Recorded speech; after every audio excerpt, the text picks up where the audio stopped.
விட்டோமே என்கிற வேதனை, இன்னொன்று நம் தமிழ் மக்கள் இப்படி திரைப்பட நடிகர்களின் பின்னால் ஓடுகிறார்களே என்கிற மிகப்பெரிய கவலை. அதையும் சிலர் வன்மமாக என்ன சொல்கிறார்கள் என்றால், இந்த திரைப்பட நடிகர்கள் பின்னால் ஓட வைத்ததே இந்த திராவிட கலாச்சாரம். நண்பர்களுக்கு பொழுது முடிந்தால் திராவிடம் பற்றி பேசவில்லை தூக்கம் வராது, பாவம், அது ஒரு நோய், திராவிட ஒவ்வாமை. நண்பர்களே, திராவிட இயக்கம் திரைப்பட நடிகர்களை மக்களை முன்னிறுத்தியது எப்படி தெரியுமா? கொள்கைகளை, கருத்துக்களை எடுத்து சொல்லுவதற்காக திரைப்படங்களை பயன்படுத்திக் கொண்டோமே தவிர தனி மனிதனை உயர்த்தி பிடிப்பதற்காக இல்லை. அறிஞர் அண்ணாவினுடைய நல்ல தம்பி, வேலைக்காரி, கலைஞரின் பராசக்தி, எம்.ஆர். ராதா நடித்த ரத்த கண்ணீர், எண்ணிப்பார்கள், ஏன் எம்ஜிஆர் நடித்த நாடோடி மன்னன் கூட காடு அடைஞ்சிருக்கு மச்சான், நமக்கு கைங்காலம் தான் நினைச்ச நாடோடி மன்னனில் பட்டுக்கோட்டை எழுதிய பாட்டு ஒரு விவசாயியுடைய கவலை. காடு அடைந்த மச்சான், நமக்கு கைங்காலம் தான் நினைச்ச, உழைக்கிறவனுக்கு வேற என்ன முக்கியது என்று கேட்பதை உழைக்கிறவர்களின் மத்தியிலே உருவாக்கி அந்த கருத்தை உருவாக்கிய ஒரு கட்சி தான் நம்முடைய கட்சி. எனவே திரைப்படத்தை நாம் பயன்படுத்துகிறோம், திரைப்படங்களுக்கு பலியாக இல்லை.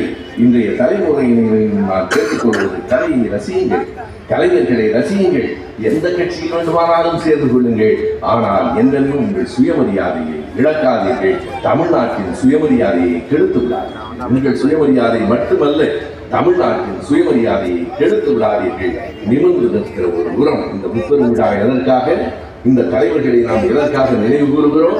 எதற்காக நாம் அவர்களை பற்றி பேசுகிறோம்?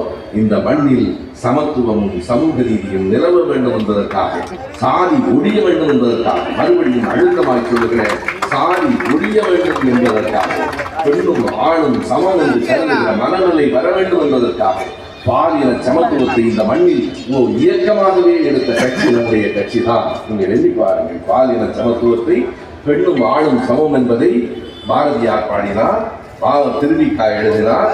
அவர்களுக்கெல்லாம் முன்பே நம்முடைய இவருடைய நீதிபதி முன்சிப் அவர்கள் அப்போதே வேதநாயகம் பிள்ளை சொன்னார். ஆனால் அதற்காக ஒரு கட்சியே தொடங்கி நடத்தியது நாம் தான். பெண்ணும் ஆணும் சமம், எல்லோரும் சமம், ஜாதி உயர்வு தாழ்வு கிடையாது என்பதை உணர்த்துவதற்காகத்தான் நம் இயக்கம், அதை எடுத்துச் சொல்வதற்காகத்தான் முப்பெரும் விழா. முப்பெரும் விழாவுக்கு ஒரு நோக்கம் இருக்கிறது. இது வெறும் பாராட்டல்ல, இது வெறும் கொண்டாட்டம் அல்ல, கொள்கை உறுதி. கொள்கையை சொல்லுங்கள், கொள்கையை எடுத்து சொல்லுங்கள். ஏன் அந்த கூட்டத்திலே அவ்வளவு பேர் ஓடி வருகிறார்கள்? அவர்களுக்கு கொள்கை என்று எதுவும் சொல்லப்படவில்லை. ஏன் சொல்லப்படவில்லை? பேசுகிறவருக்கே தெரியாது என்பதால் சொல்லப்படவில்லை. பேசுகிறவருக்கு தெரியுமா? நான் யாரையும் அடிப்படையாக உண்மையாக சொல்லுகிறேன். நீங்கள் கேளுங்கள், இன்றைக்கு வரைக்கும் பத்திரிகையாளர்களை அவர் சந்தித்திருக்கிறாரா?